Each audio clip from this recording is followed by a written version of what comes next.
სტუმრები ლაგოდეხიდან აბა წარმოიდგინეთ რამ შორიდან ჩამოვიდნენ ახლა ეს რა უნდა გითხრათ რომ მოჩვენეთ არ წახვიდეთ ეგრე ცოტა ხანი ცალკე ოთახში შევიყვანოთ ეს ბავშვები დაველაპარაკოთ ამ შორე გზიდან ჩამოვიდნენ და ჩვენ ძალიან გაგვახარეს ესე სიმართლე გითხრათ დღეს ცოტა არეული მოვედი თავში რაღაცეები ამერდამერია და ახლა თუ მოვახერხე და დალაგებულად რამე გადმოვეცი მადლობა ღმერთს ის დიდი წყალობა იქნება პირველ რიგში მოდი შევხედოთ ეს არის წმინდა ანდრია პირველწოდებულის ხატი მომართალი ხელში მას უჭირავს ყოლაწმინდა ღვთისმშობლის ხატი. ეს X-ის ფორმისა რომ ეს არის ჯვარი. რატომ არ გამოისახება ჩვეულებრივი ჯვარი, იმიტომ რომ ის სწორედ ამ ფორმის ჯვარზე გააკრეს. ესე მოწამეობრივად აღესრულა წმინდა ანდრია პირველწოდებული და არა მარტო ის, არამედ 12 მოციქულიდან 11 სწორედ ასე აღესრულა. მოწამეობრივად. ზოგს თავი მოკვეთეს, ზოგი ჯვარზე გააკრეს, აი მაგალითად პეტრე მოციქულიც ჯვარზე გააკრეს, ოღონდ ნახეთ, მის როგორი სიმდაბლე ჰქონდა, როგორი თამდაბალი იყო, რომ მეო არა ვარო ღირსიო, როგორც ჩემი მოძღვარი გააკრეს ჯვარზე, მეც ისე გამაკრანო და ითხოვა, რომ თავდაყირა გამაკარი ჯვარზე. წარმოიდგინეთ, აი იმ სიმდაბლიდან გამომდინარე, რომ მე იმის ღირსი არა ვარ, როგორც ის გააკრეს ჯვარზე. ერთადერთი იოანე ღვთისმეტყველი იყო ამ 12 მოწაფეთა შორის, რომელიც სიბერეში თავისი აი დაუძლურებიდან, მოხუცებულობიდან გამომდინარე გარდაიცვალა. ოღონდ ეგ იმას კი არ ნიშნავს, რომ მან ქრისტესთვის არ მოითმინა რაღაც. მან ძალიან ბევრი რამე მოითმინა. ძალიან ბევრი წამება, გადასახლება მოითმინა, ბევრი შრომა გაწია ქრისტეს სიყვარულისთვის. და მერე ესე აღესრულა, ესე გარდაიცვალა. ახლა შეხედეთ. ხატი, რომელიც წმინდა ანდრია პირველწოდებულს უჭირავს ხელში, ეს არის ღვთისმშობლის ხატი, რომელსაც შემდგომში ეწოდა რა სახელწოდება, ხო არ გახსოვს? აბა? თქვი? ხატს რა ეწოდა? ამ ხატს ეწოდა შემდგომში აწყურის ღვთისმშობლის ხატი, ბავშვო. აწყურის ღვთისმშობლის ხატი. ჩვენ ცოტა მოგვიანებით ამ ანიმაციას ვნახავთ, როგორც ჩამოაბრძანა ანდრია პირველწოდებულმა ეს ხატი საქართველოში და ამ ხატს რა ისტორია უკავშირდება და ჩვენ იმასაც ვნახავთ, ესე იგი, როგორ ცხოვრობდა და რისი იმედი ჰქონდა ქართველ კაცს ქრისტეს სიტყვის ჩვენამდე მოსვლამდე, სანამ ჩვენამდე მოციქულმა მოიტანა ღვთის სიტყვა ჩვენთან და რისი იმედი ჰქონდა ამის შემდეგ. აი როგორ გაძლიერდა ადამიანი ღვთის იმედად, ესე იგი. ახლა თქვენ წარმოიდგინეთ 2000 წლის წინ რითი შეიძლებოდა რომ ადამიანი ერთი ადგილიდან მეორე ადგილზე გადაადგილებულიყო. აი შენ რა სიტყვი რითი შეიძლებოდა გადაადგილებულიყო?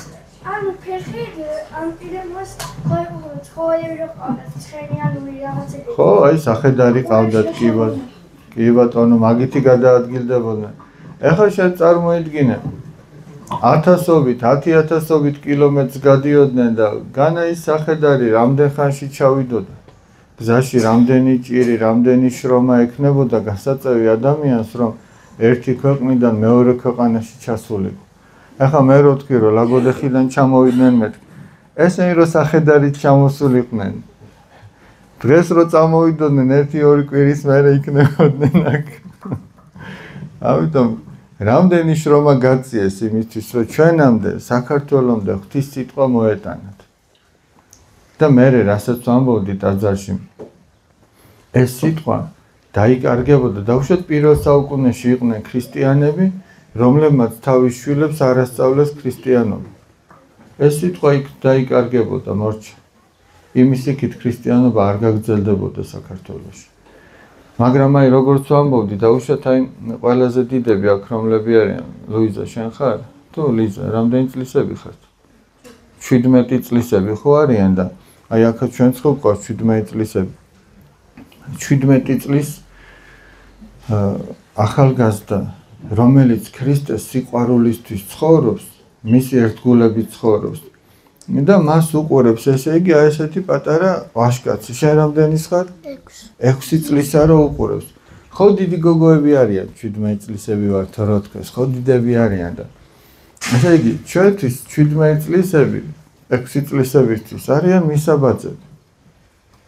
მათ მაგალით ძალიან დიდი მნიშვნელობა აქვს. ესე იგი მე რო სკოლაში აი კლასიდან გამოვდივარ და დერეფანში დავდივარ და დერეფანში ვლაპარაკობ თუ ასე ვიქცევ თუ ისე ვიქცევ, მე თუ 17 წლის ვარ, ყოველთვის უნდა მახსოვდეს რომ აი ესეთი 6 წლის ბავშვი მე მიყურებს იქ. და ჩემი ქცევით ის რაღაცას სწავლობს. ან კარგს და ან ცუდს. ისე რომ ჩვენ არ უნდა ვიფიქროთ რომ აი მარტო ჩვენ ვართ ესე იგი და მარტო ჩვენ ხელები გვიყურებენ, მარტო მასწავლებლები გვიყურებენ. ჩვენს ქცევას აუცილებლად ცალი თვალი პატარა ბავშვისა უყურებს. და ჩვენ შეიძლება ისე რომ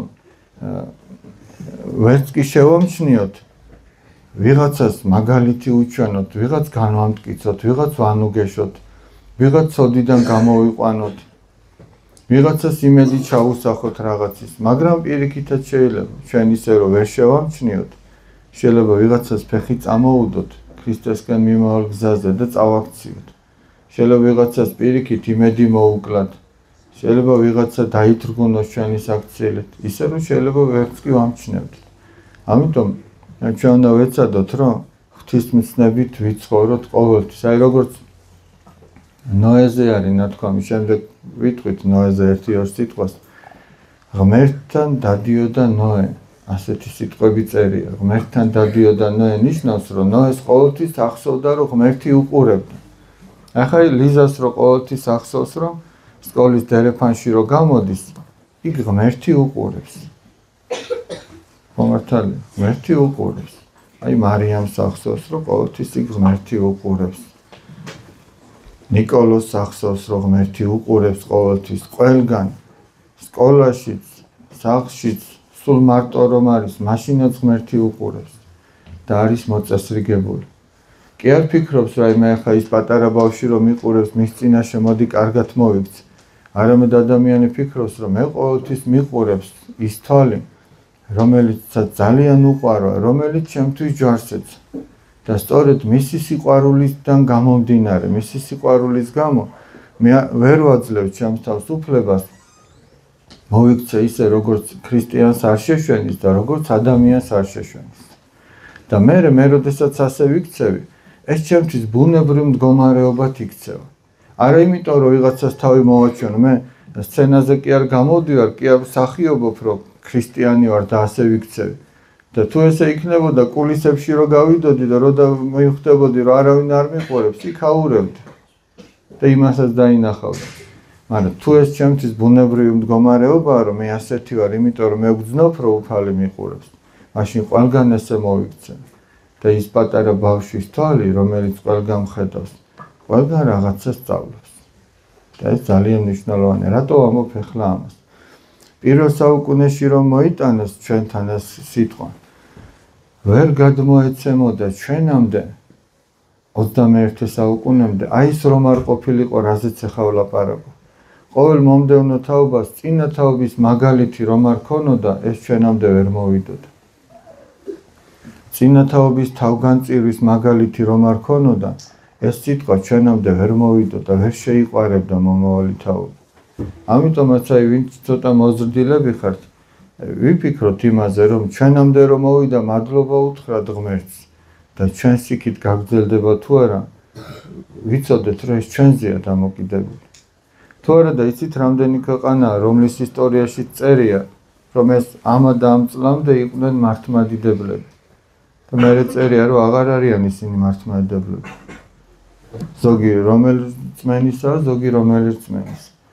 მათ ვერ შეძლეს. აი მაგალითად თუ არა ვწდები, ერთი სტუდენტი იყო, აღარ მახსოვს რომელი კუთხიდან იყო რომ არ შემეშალოს, ან ლაზი იყო, ან მესხი იყო, ან სხვათა შორის დღეს ლაზი მოწამეების ხსენებაც არის წერია, რომელებიც საქართველოსთვის და ქრისტეს სიყვარულისთვის მუსლიმთა ხელიდან იქნენ მოწყვეტილი. და ეს სტუდენტი ამბობს, რომ ეს სწავლობდა ეგვიპტეში, კაიროში სწავლობდა. და ერთ-ერთი ლექტორი მეუბნებაო გაკვირვებული, რომ აი ოჩახთო თქვენო ქართველებსო, რომ ჩვენო არაბებიო ერთხელ შემოგვესივნენო და მაშინო ქრისტიანობა დავთმეთო, უარი ვთქვით. მაგრამ თქვენ ამდენი შემოსევების შემდეგ მაინც ქრისტეს ერთგულები დარჩით. და იმდენად შეიყვარა ქართველმა კაცმა ქრისტეს სიტყვა, რომ მისთვის მოწამეობრივად არაერთი ადამიანი აღსრულებულა. აი თუნდაც დღესთვის იხსენებაც არის. 300 მღვდელი, იქ ერისკაცები, ზოგი ერთ მთაზე, ზოგი მეორე მთაზე, იქ მოწამეობრივად აღესრულა. ის დუდიკვათი და პაპათი რო წერია, მთების სახელწოდებები.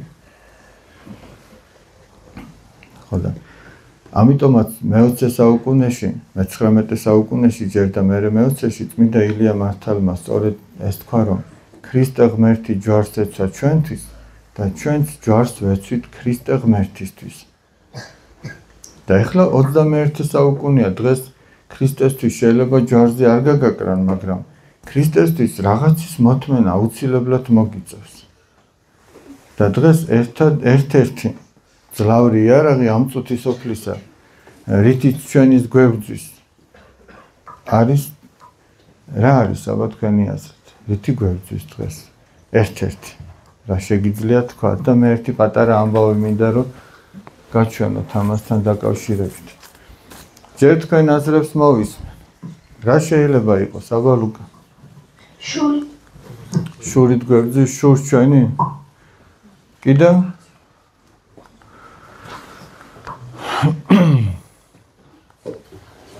კიდევ რა შეიძლება იყოს? სიბოროტე. სიბოროტე. კი ბატონო, კიდევ რა შეიძლება იყოს?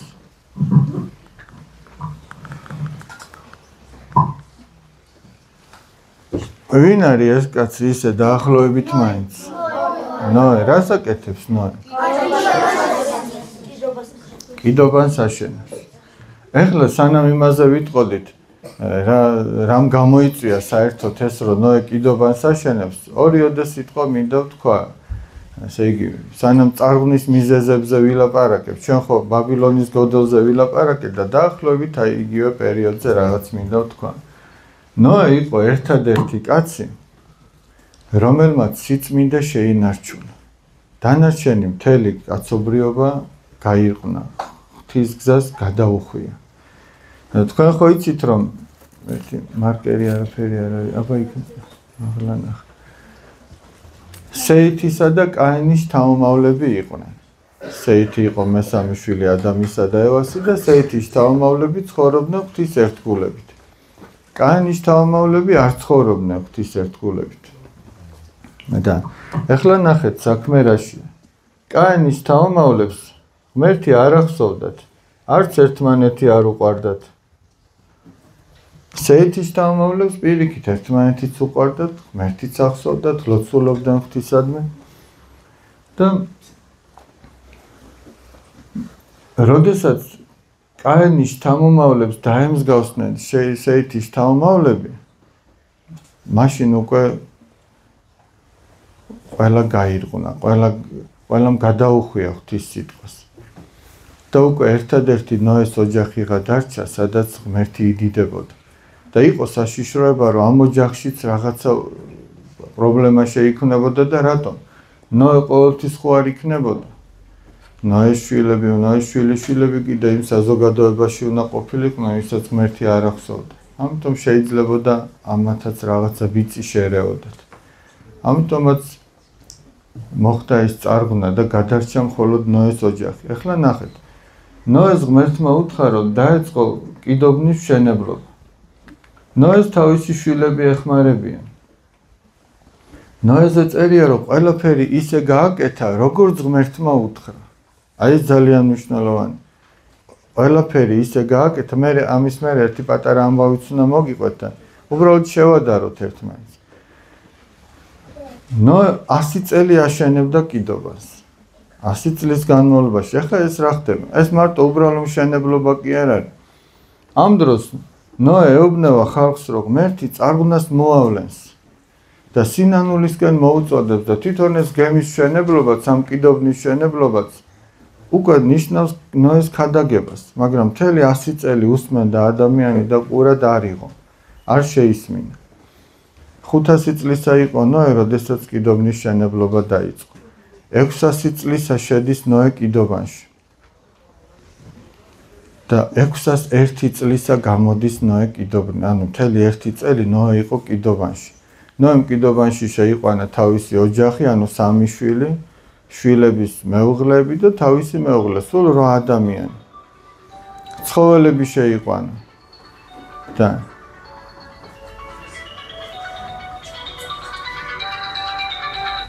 წერია რომ როდესაც კიდობანი გაჩერდა, 40 დღე ხო დღე და ღამე წვიმდა, მე 150 დღე კიდევ წყალი იმატებდა და მოკლედ ეს თქვენ შეგიძლიათ წაიკითხოთ, მე ძალიან მოკლედ ვიტყვი, როდესაც წყალი უკვე მიწნარდა და ნოეს კიდობანიც გაჩერდა უკვე ხმელეთზე და წყალი აღარ არის, საოცარია რომ ნოე კიდობნიდან არ გამოდის. ნოე მხოლოდ და მხოლოდ მაშინ აღებს კიდობნის კარს, როდესაც ღმერთი ეტყვის. ნოე ღმერთს ელოდება. თავისით არ აკეთებს. და ნოე ნიშნავს ნუგეში. და ნოე მართლაც ნუგეშია მთელი კაცობრიობისათვის. და ნოეს ხალხი დასცინოდა. აი რატო თქვი, რატო მოვყევი ახლა ეს. დღევანდელი ერთ-ერთი ძლავრი იარაღი იმისათვის, რომ შენ ქრისტესთვის რაღაც მოითმინო, ეს არის ანუ რითი წუთი სოფელი გვერდს ეს არის დაცინო. რომ შენ დაგცინებენ შენი კეთილგრძალულების, შენი ზნეობის, შენი რწმენის გამო და შენ ამას უნდა გაუძლო. ახლა შეხედეთ. ახლა მოდი ცოტა დაბლა ჩამოვიდეთ, დაპატარავდეთ. იყო და არა იყო რა? იყო ერთი პატარა გოგონა, რომელსაც ერქვა მართა. შენ რამდენი წლის ხარ? 8 წლის. აი წარმოიდგინე რომ შენი ტოლი პატარა გოგონა ეს მართა. აი ხო გვყავს კიდევ ჩვენი მართები, მეც გვყავს მართა. ერთხელ ბუნების მასწავლებელმა უთხრა ბავშვებს, რომ არდადეგები იწყებოდა. მოდიო, ეს არდადეგები ჩვენ გამოვიყენოთ იმისთვის, რომ ჩვენს უბანში რომ ნაგვებია, იქ სადღაც ბოთლი გდია, იქ სადღაც პარკი გდია, იქ სადღაც რაღაცა. მოდი ეს ყველაფერი შევაგროვოთ. ეს ბავშვები იცინიან ახლა რა, ჩვენო დამლაგებლები ხო არა ვართო, ამათ დამლაგებლობა გონიათ რომ რამე სათაკილო. სათაკილო ის არის კაცს შრომა რომ სცხვენია და ეთაკილება. აი ეს დამოკიდებულება სათაკილო, თორე არც ერთი საქმიანობა არ არის სათაკილო. ჩვენო არდადეგები გვეწყებაო, ნახეთ რა დღეში არიან, რა დროს დალაგებაო, ერთადერთი მართა არ იცინეს. მართა და მე დამავიწყდა, მე თქვა.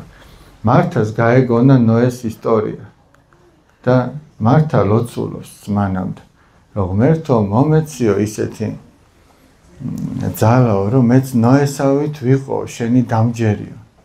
ეთყობა დედამ წაუკითხა ძილის წინ ნოეს ისტორია და ფიქრობდა, რომ როგორი დიდებული კაცი იყო ნოე, რომ ღმერთი სულ ახსოვდა, ღმერთს სულ უჯერებდა და უფალო შენ შემეწიე, რომ მეც ნოესავით ვიყო და კლასში მოისმინა ეგ ამბავი და დილით ადრე ადგა და დაიწყო ამ ბოთლების შეგროვება. არდადეგები კი დაიწყო, მაგრამ მართასთვის ეს არის მთავარი ახლა. ბავშვები დასცინიან. შენო ხის გამო შრომობო, დაისვენეო რა დროს ეგ არისო.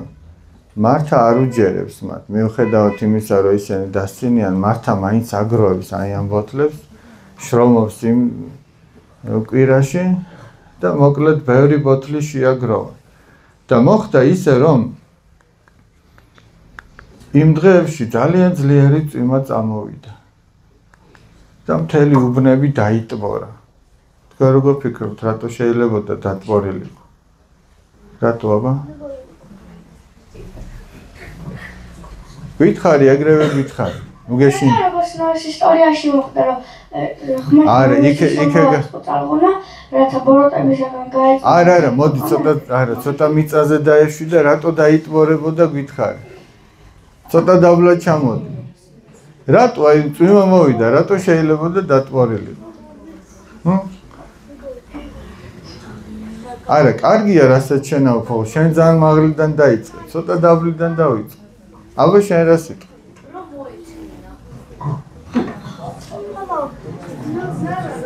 რატო დაიტბორებოდა? აბა მამართა, რატო დაიტბორებოდა?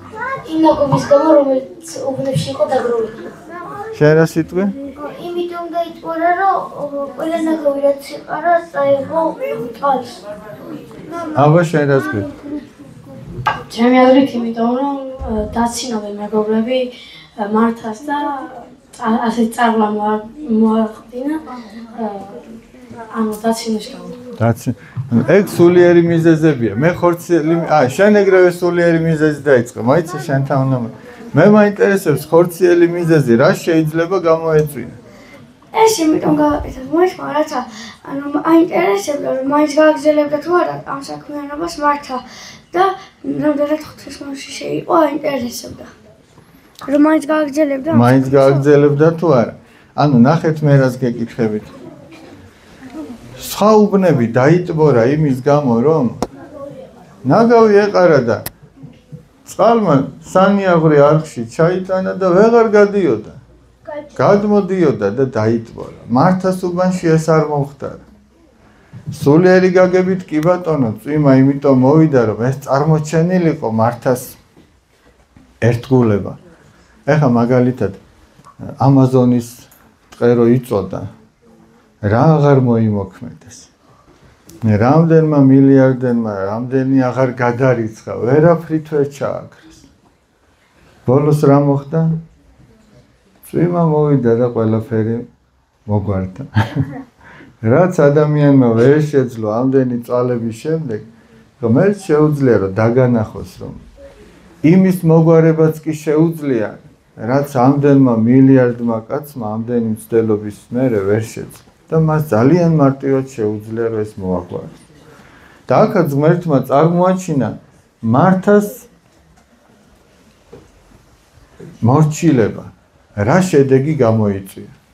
ეხლა რომ შევადაროთ მართა და ნოე, რა საერთო აქვთ მართას და ნოეს? თქვენ რა სიტყვით? რა საერთო აქვს მართას და ნოეს? აბა ჩემი აზრით უფლის ჯერო და ორივეს. უფლის ჯერო და ორივეს. კიდევ რა საერთოს ხედავთ? იცი რატო ვამბობ? ჩვენთვის რომ ნოეს ისტორია სადღაც შორს არ დარჩეს და ჩვენამდე მოვიდეს, აი ჩვენ ცხოვრებაში, ბავშვების ცხოვრებაში როგორ აისახება ის ისტორია, მე მინდა ეს პარალელები დავინახოთ. გესმით აი? რა საერთოა მართა, აბა მარიამ, რა საერთოა მართასა და ნოეს? მოთმინება გამოიჩინა. ორივე მოთმინება გამოიჩინა, ორივე ღმერთს უჯერებდა. მოდი, ლუიზა, მოგვეხმარე, აბა დაწერე.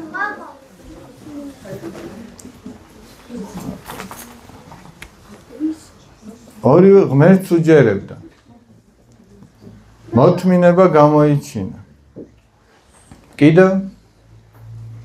აბა ვაშკაც უტანით. უკან. ორივე კეთილი იყო. ორივე კეთილი იყო, კი ბატონო. აბა შენ რას გეტყვი? ეხლა მე აქცენტს ხო ხდებით რომ მაინც სტუმრებზე ვაკეთე. ორივე უფლისამდა. ხო, ორივე უფლისამდა, ეს თქვით რომ ორივე უფალს უჯერებდა. ეგრე ძალიან ბევრი წერა მოგიწევს. ორივე უჯერებდა, დამჯერი იყო. საკუთარი თავის გარდა რო სხვებსაც ესწრუნათ. ხო. მოდი და რასაც ბავშვები ამბობენ ისინი დაწერე? მეორე იყო რომ მეორე რა თქოს? ორივე ითმენდა? კიდევ რა? კიდევ რას აკეთებ? ორივე დაცინვას ითმენდა. ორივე დაცინვას ითმენდა. დაცინვას ითმენდა. ორივე შეუპოვარი იყო. კიდევ? თქვი? ორივე ღვთის წინაშე ლოცულობდა, ხო მართალია? კიდევ? ორივე შრომობდა. კიდევ ორივე კეთილ საქმეს აკეთებდა. ორივე კეთილ საქმეს აკეთებდა. მარიამ, ერთი გააკეთე კეთილი საქმე, ფანჯარა გამოაღე. ერთი აქეთაც გააკეთე. ეკარები გააღე, კაი. აჰა, ეხლა მე მგონი ცოტა გვეშველება. აბა ბარბარე, შენ რა სიტყვი? გითხარი პირდაპირ.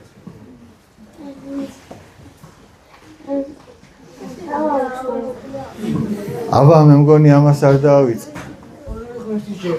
ორივე ღმერთი ჯეროდა.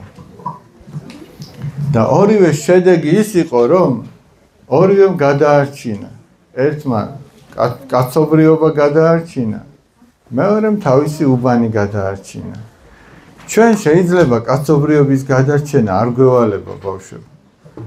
მაგრამ მართამ თუ თავისი სახლიდან, თავისი უბნიდან გაიტანა ეს ნაგავი, მოდი ახლა სულიერად რო ვთქვათ, ჯერ ჩვენი გულიდან უნდა გავიტანოთ ის ნაგავი. მერე ვეცადოთ, რომ ჩვენს გარშემო იყოს ესეთი წმინდა ცხოვრება. ოღონდ ჯერ შენ თავში თუ არ არის, შენს გარშემო ვერაფერს ვერ გააკეთე.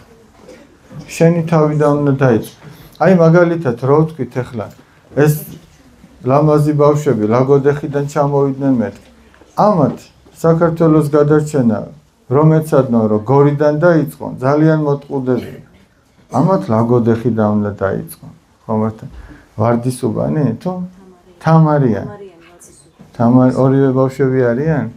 აი თამარიანიდან და ვარდის უბნიდან უნდა დაიწყონ, ესე იგი საქართველოს შვილ. ჩვენ რო დავიწყოთ ლაგოდეხიდან არაფერი არ გამოგვივა. ჩვენ გორიდან უნდა დავიწყოთ, ჩვენი უბნიდან, ის რკინიგზის სადგურიდან უნდა დავიწყოთ. ზოგმა კომბინატიდან, ზოგმა წმინდა წყლიდან, ზოგმა ქვახრელიდან, უფლის ციხიდან. კომბინატი ხო? ხოდა. ეგრე გვეშველება. მადლობა. ამათ უკვე დაიწყეს. ესე იგი, ლაგოდეხიდან და უკვე ჩვენამდე არიან ჩამოსულები, ხო ატყობთ? მოდი ერთი პატარა ისტორიაც თქვათ, ესე იგი. ხო არ დაგრალეთ ძალიან. ერთი ცოტა უფრო ისეთი, მე მგონი არო თქვენ უფრო მოგეწონებათ, მაგრამ თუ ვიპოვე კარგი იქ. ესეთი ამბავი არსებობს.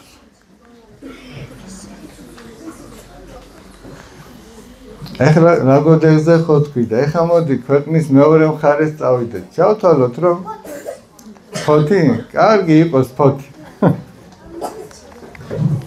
ერთ საზღვაო ქალაქში ერთი პატარა სკოლის დირექტორმა გამოაცხადა, რომ აი ჩვენ ხო ბანაკებს ხო ვაკეთებთ ხოლმე რამდენიმე დღით და ეხლა წარმოიდგინეთ, რომ გემზე რომ მოეწყოს ბანაკი. ამაგარი ამბავი იქნება რა. თავისი ფეხბურთის მოედნებით, ბასეინებით, გართობით თუ სულიერი საუბრებით თუ მთელი ამბებით და სკოლის დირექტორმა გამოაცხადა, რომ ვინც ცურვას ისწავლის ზაფხულამდე, ჩვენ ყველას წავიყვათ 7 დღიან დაუსრულებელ მოგზაურობისა. დაუსრულებელი არა, ეს დაუსრულებელი სულიერი გაგებით, დავიწყარ, არა, დაუსრულებელი შემთხვევით რო არ ვთქვი, ამას ბოლოში მოგახსენ. დავიწყარი მოგზაურობა ელოდება წინ. აი ბავშვები ზუსტად მაგას კითხულობენ და ფიქრობენ. ზოგმა მაშინვე მიაშურა ცურვის გაკვეთილებს. ზოგმა თქვა, რომ ეგო ალბათ არ იქნება მართალიო, არ დაიჯერა. ზოგმა იფიქრა, მე იმ სიაში მაინც მოხვდები, ჩემი მასწავლებელი, ჩემი ნათესავია, იქ ვიღაცა მყავს, აქ ვიღაცა მყავს. ასე თუ ისე რაღაცნაირად გავძრებიო, იფიქრა. ერთი კვირით ადრე, როდესაც უკვე ეს ბანაკი უნდა შემდგარიყო და დაუვიწყარი მოგზაურობა დაწყებულიყო, დირექტორთან მივიდნენ თავისი დამხმარები, ვინც ორგანიზებას უკეთებდა ამ საქმეს და უთხრეს, რომ ბატონო დირექტორო, ჩვენ ესე იგი აღმოვაჩინეთ სიაში ისეთი ბავშვები, ვინც ცურო არ იცის, არა და დირექტორს ახლა ეშინიან, რაღაც რომ მოხდეს ამ ბავშვებმა ცურო ხო უნდა იცოდნენ, სულ მინიმუმ, არა, გემმა კატასტროფა განიცადო სიტყვაზე. სად ცურო რო იცი და სად რო არ იცი. ხო და დირექტორს ეუბნებიან, აი სიაში არიან ისეთი ბავშვები შეტანილი, ვიღაცამ მოკლე გზები იპოვა, ესე იგი, როგორც ხდება ხოლმე აქ ნაცნობობით და ჩაწყობებით. სიაში ჩაეწერდნენ. დირექტორმა თქვა, მოდიო, არ ამოვშალოთ. იმიტომ რომ ძალიან ბევრი ბავშვიაო და რომ ამოვშალოთ, შეიძლება ზოგი ისეთი წაგვეშალოს, რომ ვინც მართლა იცის ცურვა და მერე გული დაწყდებაო და ან კიდევ ვინც შემთხვევით არის ესე ჩაწერილი, იქნებ დაფიქრდეს რაღაცაზე და მანამდე კიდევაც ისწავლოს ცურვა.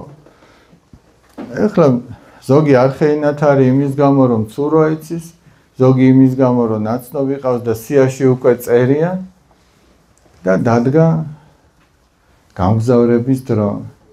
დირექტორი მთელ ბავშვებთან ერთად შეკრებილია სანაპიროზე და დიდი გემიც გამოჩნდა. და დირექტორი ეუბნება ბავშვებს. ბავშვებო, აი ხო ხედავთ გემს. გემი 50 მეტრის იქით არის სანაპიროდან. გემი ახლოს ვერ შემოვა. ამიტომ ვინც ცურვა იცით, ყველანი წავედითო.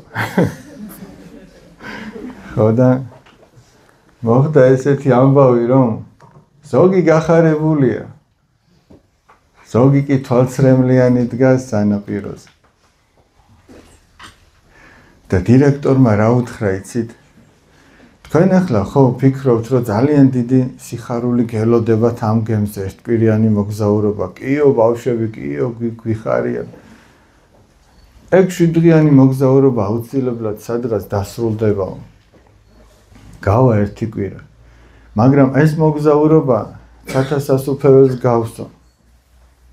აი როგორც ეს გიხარიათო, ის გაცილებით დიდია, შედარებაც კი შეუძლებელია ამ სიხარულსა და იმ სიხარულს შორის. მაგრამ როგორც ამ 7 დღიანი მოგზაურობისთვის თქვენ ბევრი იშრომეთ, რომ ცურვა გესწავლათ და ამისთვის მიგეღწიათ, სათასასუფეველს რომ მიაღწიო, იქაც ბევრი შრომაა საჭირო. თუ აქ ცურვა ისწავლეთო, იქაც უნდა სულიერი ცურვა ისწავლოთ, ანუ სულიერ ტალღებს, ზღვის ღელვას, ამ წუთის ოფლის განსასწრებს უნდა გაუმკლავდეთ. და თქვენ ყველას გელოდებათ დაუსრულებელი თავში რაც თქვენ. დაუსრულებელი მოგზაურობა. და ეს ამიტომ გააკეთა ამ დირექტორმა, რომ ამ ბავშვებისთვის ეთქვა, რომ ამ სიხარულზე დიდი სიხარული არსებობს. აქ კი ზოგი მოწყენილია თვალცრემლიანი, მაგრამ ამათ მეორე ზაფხულს შეიძლება მიეცეთ შესაძლებლობა. აი იქ კი სასუფეველში მეორე შანსი არ არსებობს. რას გულისხმობ? მეორედ მოსვლის შემდგომ ვიღაც მარადიულად გაიხარებს და ვიღაც მარადიულად ასე დარჩება. და ზოგმა ხო ჩააწყო ჭყალებში საქმე. და ვინც საქმე ჩაუწყო, იმას სინამდვილეში სიბოროტე გაუკეთა. მას რო ეთქვა, რომ შვილო, შენ მოდი ისწავლე. ნუ გექნება იმის იმედი, რომ ვიღაც აქ ხელს გადაგისვამს თავზე. მისთვისაც რო ცურვა ესწავლებინა და არა იოლი გზების მოძებნა, იმასაც გადაარჩენდნენ. ამას ასწავლეს, არა უშავ შვილო, ჩვენ ჩაგიწყობთ საქმეს, გავაკეთეთ. მაგრამ ღვთის წინაშე თურმე ეგ არ არსებობს. იქ თავზე ტყუილად ხელს არავის გადაუსვამს. იქ შენი სიწმინდის მიხედვით იქნება, ვიღაც ნაცნობი რო ყავს, მაგის მიხედვით არა და შეხედეთ როგორ უხარიათ. იშრომეს და გაიხარეს. ჩვენ შეგვიძლია ამ წუთის ოფელში ვიშრომოთ და გავიხაროთ. ესეთი იგავი არსებობს. ერთ კაცს, ესე იგი, ერთმა კაცმა გაგზავნა თავისი მსახურები, რომ დაერთესათ ყანაში რაღაც. და დათესეს ხორბალი. შემდეგ მსახურები მივიდნენ და უთხრეს, რომ ბატონო, ჩვენ დავთესეთ კეთილი თესლი და ჩვენ ხედავთ, რომ სარეველა ბალახია ამოსული მასთან ერთად. ხო არ მივიდეთ და გავმარგლოთ, რომ გათოხნია ხოლმე, ხო იცით, ზედმეტ ბალახებს მოაცლიან. არა, ამ ბატონმა უთხრა. აცადეთო, ერთად გაიზარდოს ორივე.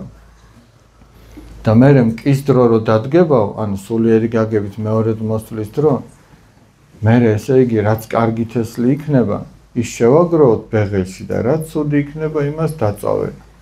და ესე იქნება სათასასუფეველიც. ჩვენ შეიძლება ზოგი ღვთისმცნებით ცხოვრობთ, ზოგი არ ცხოვრობთ ესე, მაგრამ უფალი ჩვენ გვაცდის. გვაცდის იქამდე, სანამ გამგზავრების დრო დადგება. მაგრამ მერე უკვე აღარაფერი არ იცვლება. ამიტომაც აი ჩვენ ამაზე უნდა ვიფიქროთ ესე იგი. კიდევ თქვათ ერთი ამბავი თუ ძალიან დავღალეთ. კიდევ თქვათ. მოდი, აბა რომელი ამბავი ვთქვათ ახლა ეს. მოდი, რადგან ფეხბურთი გიყვართ ერთ ამბავს ფეხბურთზე მოვყვეთ. აია ფეხბურთი. აღონდა ერთი სახელი. ხო გითხარით, ცოტა თავში არეულები მაქვს მეთქი ეს ისტორიებიდან. არა, მაიცადა ერთი წუთი.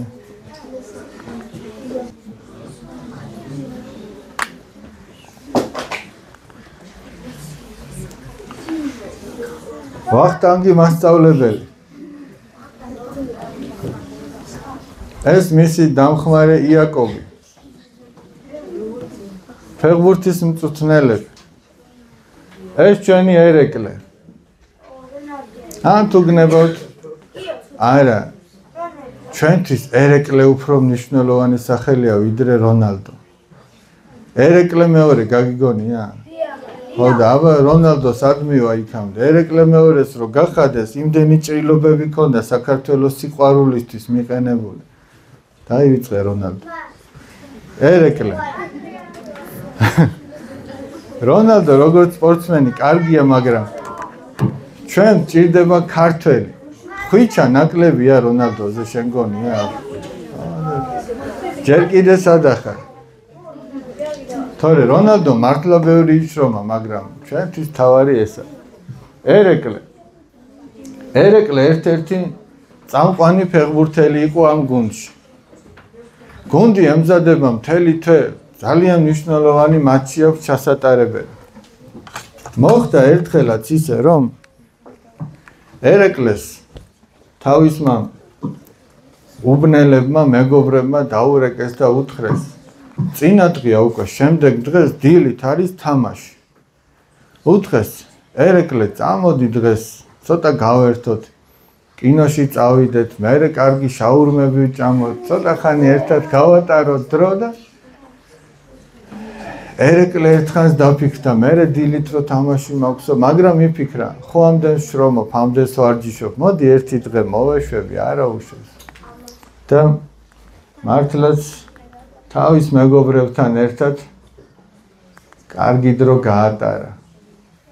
წავიდა შუაღამემდე. მაგრამ ისე მოხდა, რომ დილით თამაშზე ძალიან ცუდად ითამაშა ჩვენმა ერეკლემ. აბა წარმოიდგინე, ღამე რო 3-4 საათი გეძინება მარტო და დილით რო თვალებს ძლივსახე და გუნდს რო შენი იმედი აქვს და ესე მიხვალ თამაშზე. აბა რა იქნება? ძლივს დარბოდა, სირბილიც უჭირდა, რამდენიმე კარგი მომენტიც გააფუჭა, კარში ვერ დაარტყა, გოლი ვერ გაიტანა, ვერც პასებს აკეთებდა ნორმალურად. ამიტომ ჩვენი ვახტანგი იძულებული გახდა, რომ პირველი ტაიმის შემდეგ შეეცვალა და სხვა შეეყვანა გუნდში, ცოტნე შეიყვანა გუნდში მის ნაცვლად. ბოლოს ისე მოხდა, რომ თამაში მარცხით დასრულდა და მწვრთნელი ეუბნება ჩვენს ერეკლეს, რომ მე ვფიქრობ, რომ შენ მეორე გუნდში გადაგიყვანო.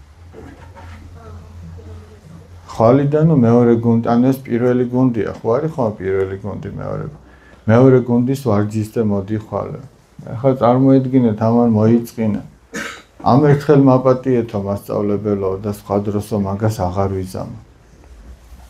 და მასწავლებელმა უთხრა, ეგო რაც შენ გააკეთეო, ეგ არის ღალატია. ღალატი ისეთი რამეა, რომ ადამიანს არ უნდა ეპატიებოდეს ეგრე ადვილად, გესმით? ღალატი ძალიან საშინელი რამეა. აი, ყორღანაშვილმა რო უღალატა საქართველოს, ხო გახსოვთ? იუდამ რო უღალატა ქრისტეს, ხო გახსოვთ? და ამანაც უღალატა თავის გუნდს. რა თქმა უნდა, მასშტაბები განსხვავდება, მაგრამ ესეც ღალატია. მეორე დღეს რო გუნდს შენი იმედი აქვს, ეს ღალატია. გინდა ფეხბურთი იყოს და რაც არ უნდა ის იყოს. მასწავლებელი ეუბნება, ხო იცი რომ გუნდი თვითონ ჩვენთაგანზეა დამოკიდებული და მაგის გაკეთება როგორ შეიძლებოდა. მაგრამ უთხრა, ამ ერთხელ ვპატიობ. სხვა დროს იცოდე, რომ ეგ ძალიან დიდი უბედურება, როდესაც ღალატობს ადამიანი. მართლაც გავიდად, რომ ერთი კვირის შემდეგ საპასუხო მატჩი აქვს ჩასატარებელი. ერეკლე უკვე გაყოჩაღდა, კარგად თამაშობს, გავიდნენ მოედანზე და იქ არის ერთ-ერთი თანაგუნდელი თორნიკე, რომელსაც ისეთი პასი მიაწოდა, რომ უკვე მეკარესთან პირისპირ აღმოჩნდა თორნიკე. მაგრამ თორნიკემ ვერ გაიტანა. ეხლა ეს გაბრაზდა ეს ერეკლე და იმდენად გაბრაზდა, რომ ყელში სცდა ამ თორნიკეს და უთხრა, რომ როგორ ბურთებს ვერ იტანო, შენო ფეხბურთის აზრზე არ ახარ. პირველი ტაიმი დამთავრდა და გასახდელში რომ შევიდნენ, იქაც ამას ეუბნება, რამდენჯერმე წამოაძახა, შენ აზრზე არ ახარ ფეხბურთისაო და იაკობი ხო გახსოვთ, დავხმარე მწუწნელი რო იყო. გაიყვანა ცალკე ეს ერეკლე და ეუბნება, რომ შენო წინა კვირას გახსოვსო რა გააკეთეო? გუნდი რო დააღალატე, მასწავლებელი როგორ მოგექცაო, ხო გაპატიაო? შენთვის რო ეგრე ეყვირათ და რო ეჩქუბათ შენთვისო, შენ მოგეწონებოდაო? არაო, მან უთხრა. ხო და შენც ეცადეო, რომ სხვას ისე მოექცე და ისე აპატიო, როგორც შენთვის გინდოდა რომ ეპატიებინათ. მართლაც დაფიქრდა ეხლა ერეკლე და გასახდელიდან რომ გამოდიოდნენ, აიღო წყალი მიაწოდა თორნიკეს და ეუბნება, აიო დალიეო, ძალიან ცხელაო და გაგრილდებიო, მაპატიო, ცუდად მოგექეცი. გაუღიმეს ერთმანეთს და განახლდა თამაში. უფრო მხიარულად, უფრო ძლიერადაც და გუნდმაც საბოლოო გამარჯვება მოიპოვა. აი ესე დასრულდა ეს ამბავი. ეხლა რა? ეხლა ერთი ამბავიც უნდა მოგიყვეთ და მინდა შევადაროთ მე. იყო ერთი მეფე, რომელმაც გადაწყვიტა, რომ თავისი მსახურებისთვის ანგარიში გაესწორებინა და პირველი ადამიანი წარუდგინეს, რომელსაც 10,000 ტალანტი ემართა, ვალი ჰქონდა. და ეს ვერ უხდიდა. და ჩაუვარდა მეფეს მუხლებში პატიებას თხოვს. მეფემ თქვა, რომ გაყიდეთო ეგეცო, მისი ოჯახიცო, ნახე, მისი ოჯახის წევრები. გაყიდეთო და ვალი გადაიხადოს ესე. ეს მსახური ჩაუვარდა მუხლებში და ევედრება, მაპატიე მეფეო, დრო მომეცი და მე ყველაფერს გაგისტუმრებ. მეფე მოწყალე კაცი იყო. მეფემ აპატია და გავუშვა. აპატია რას ნიშნავს? დრო კი არ მისცა ერთ კვირაში და 10 დღეში მომიტანება. საერთოდ აპატია და გავუშვა. ეს კაცი, რომელსაც 10,000 ტალანტი აპატიეს, წამოვიდა იქიდან და ნახა თავისი თანამსახური, იგივე მეფისა, რომელსაც 100 დინარი ემართა. და ნახე, ყელში სცდა და აღწევს და ეუბნება, რომ მომეციო საჩქარო თუ ჩემი 100 დინარი. და ეს მსახურიც ისევე ევედრება ამას, როგორც ეს მეფეს ევედრებოდა. აპატიო, დრო მომეციო და გადაგიხდიო და ამან არ ისმინა, არ მოусმინა. და მაინც ესე იგი შეაწუხა აღწევდა. ეს დაინახეს სხვა მსახურებმა და წავიდნენ და მეფეს უთხრეს, მეფეო, შენ რომ ამ კაცს ესე და ესე აპატია, ნახე ის სხვას როგორ მოექცი. და მეფემ დაიბარა და უთხრა, რომ ნახეთ მანამდე როგორი კეთილი სახე ჰქონდა ამ მეფეს, როგორ უყურებს, ეხლა კი უკვე ეგრე აღარ არის.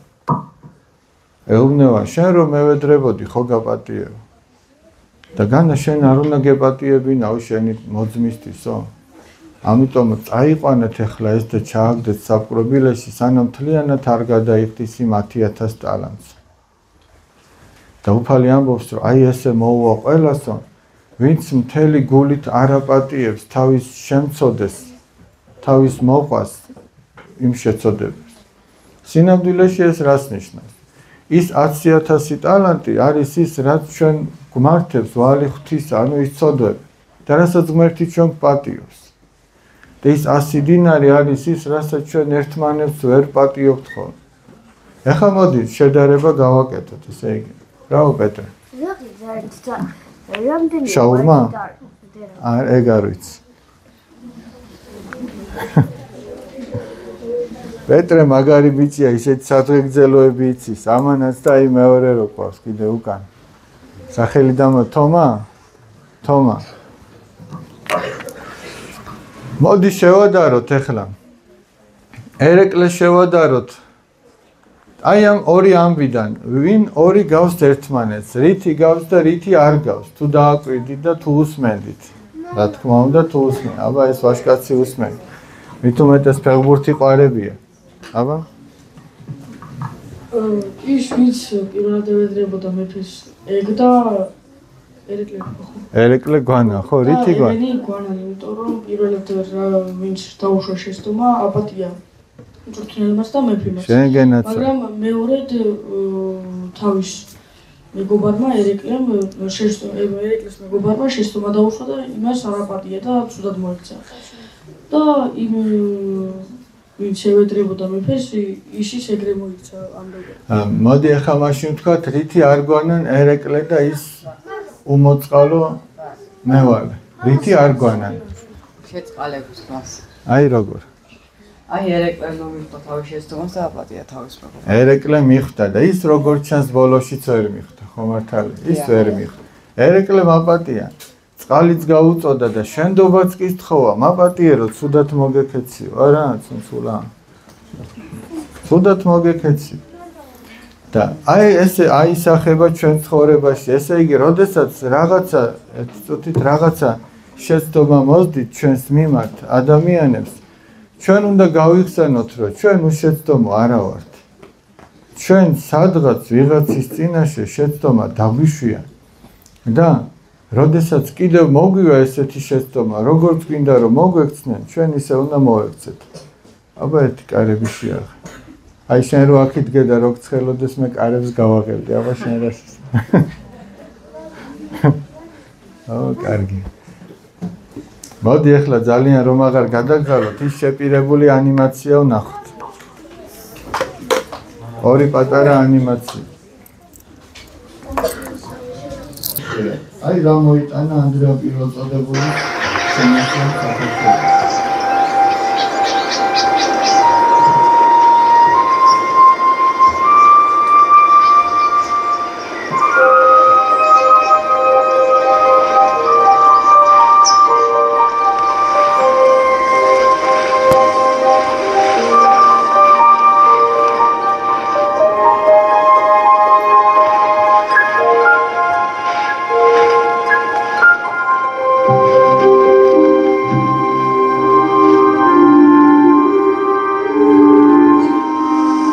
მაშინ საქართველოში ღვთისმშობელი მოიყვანა.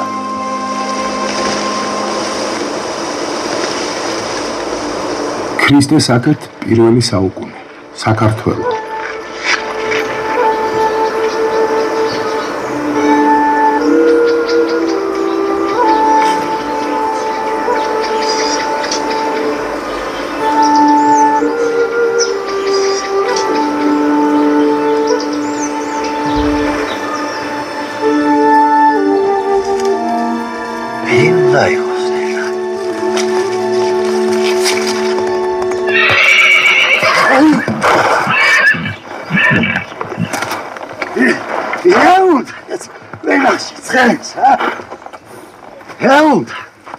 დროსეგა ტერი მოგვადგა. ეს რა მითხარი, კაცო? ახმოსალია? ნუ გეშინია. ტელი ქვეყანა ფეხზე დგას. მარა რა მარა? კუბას ელოდება ყველა დიდ მუხასთან. კუბაზე უნდა გაგვიძღვესო. კუბაზე რა გითხრა? გამიძეხი. თორე მოვიდა მტერი და შეგიჭამა ეგ ყურძენი. ყურძენი?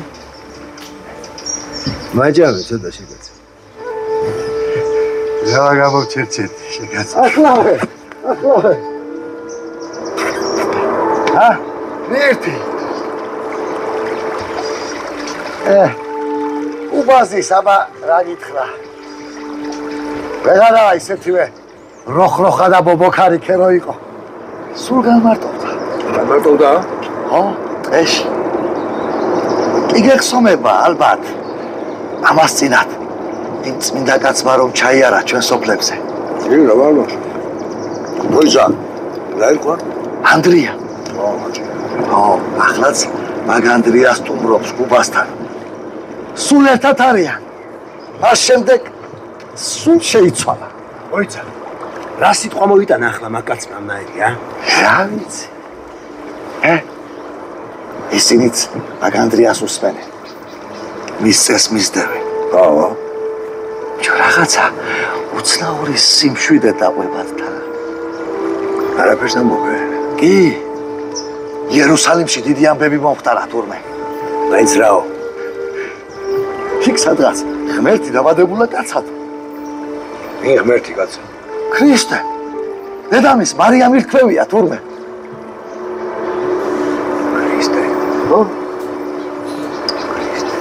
წამოდი ასე მოკლეზე წაგიყვან. წამოდი. ქრისტე. მოდი.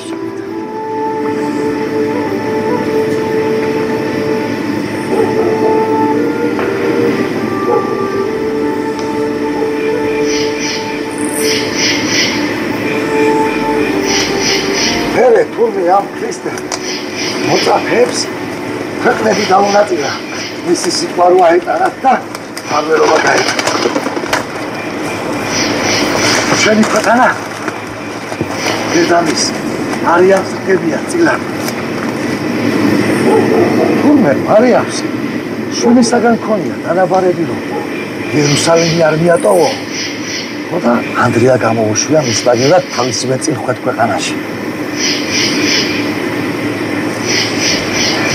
ის ნაჭერი აუღია თურმე მარიამ სახეზე აუფარებია და ერა მისი ხატება არ გადასულა სწორედ ეს ხატება ჩვენს ფარველად გამოუტანებია ანდრიასათვის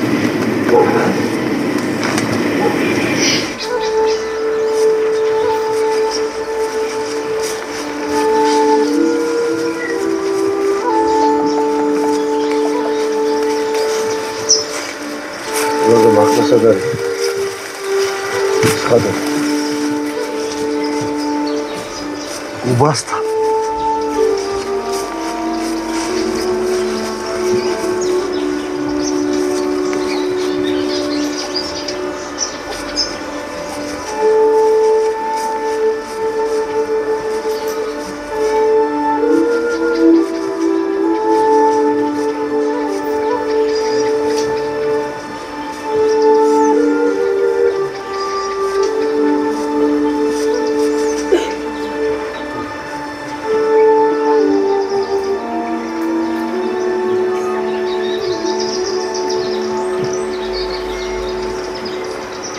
დაუძახე.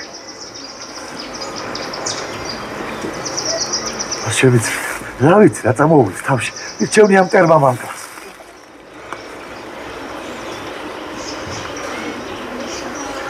კუბას! კუბას!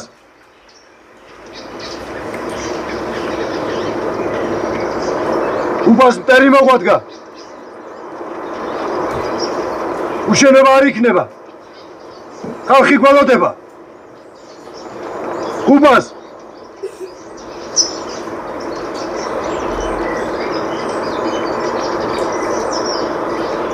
კუბას.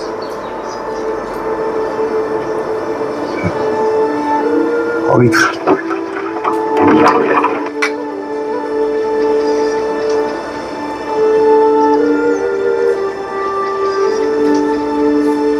იჩქაროთ. ცხენი მომზადე. ასე უაბჯროთ აპირებობს. ამჯარის მომიტანე. მაგრამ აწი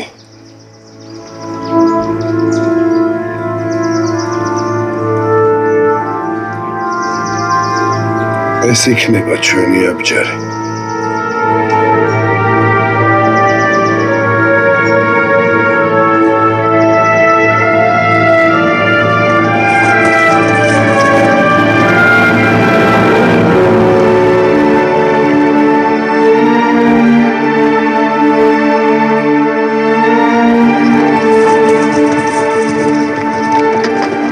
ასაკეთ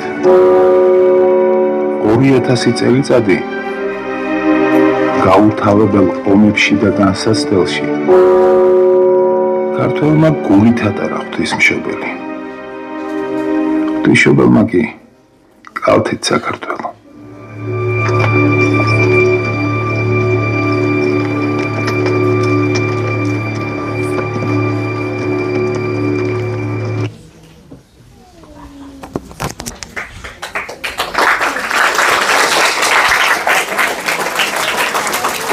ბავშვებო. მოდი ახლა. ის სად არის ივანეს რო ეჭირა? ერთი რაღაც უნდა გაჩვენოთ ესე იგი. აიცადე. ხო, მიდიოდი. ეს ძალიან საინტერესო რამეა. ეზოში დავაყენეთ. რა არის ნეტა? განათება, ოღონ ეხა როგორი განათებაა, იცით? მზისგან რომ იღებს ენერგიას და მერე თვითონ რომ ანათებს. ძალიან გავს ადამიანს.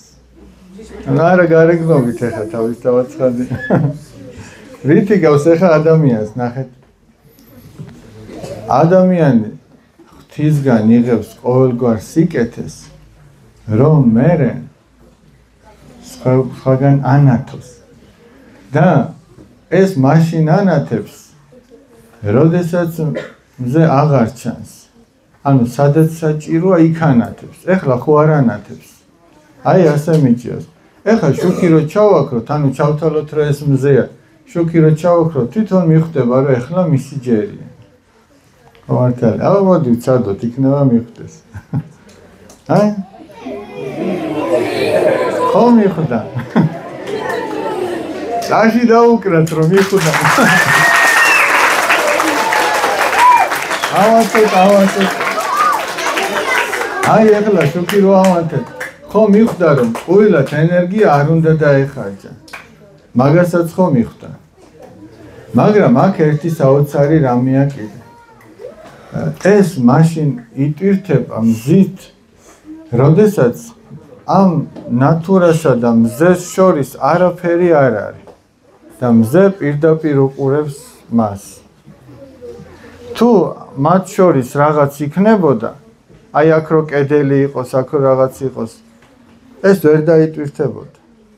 და ის კედელი, რომელიც ეს ჩვენა ვართ, ჩვენსა და მზეს, ანუ ღმერთს შორის შეიძლება იყოს, ეს არის ცოდვა. ეს არის შეუნანებელი ცოდვა. ადამიანს თუ აქვს ესეთი შეუნანებელი ცოდვა, მაშინ ადამიანი ღვთისგან ამ მადლს და ენერგიას ვეღარ ღებულობს. და ის სულიერად კვდება. გახსოვთ უძღებიშვილის სიგავე.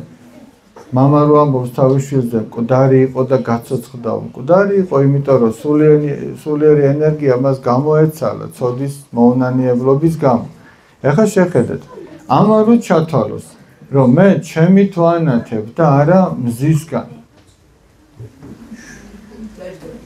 დაждდება ცოტა ხანში. ხო მართალი.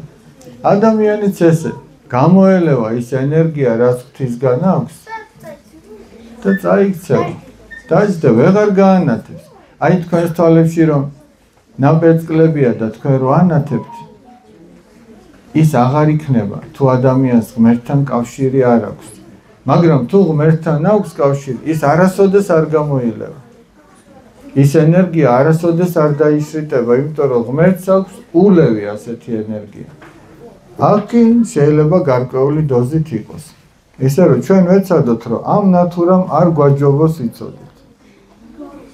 მან იცის, როდის ანათოს და მან იცის, რომ ღმერთის გარეშე, ანუ მზის გარეშე, როგორც ჩვენ ღმერთის გარეშე, ვერაფერს ვერ გავაკეთებთ. აი მოდი ეხლა თქვენ თვითონ რომ კარგად დაგამახსოვდეთ. მოდი ჩემთან, მოდი. შენ დაიჭირე. რატო ამბობ ეხლა? ამასიათ რაღაც ნატურა მქონდა და ბავშვებს ეგონათ. არა და მე არც მიფიქრია ეგ, მაგრამ ისიც ეგრე თავისით ანათებდა, როდესაც ბავშვები ხელს ჩაკიდებდნენ ერთმანეთს და ვიღაც ხო გახსოვდა.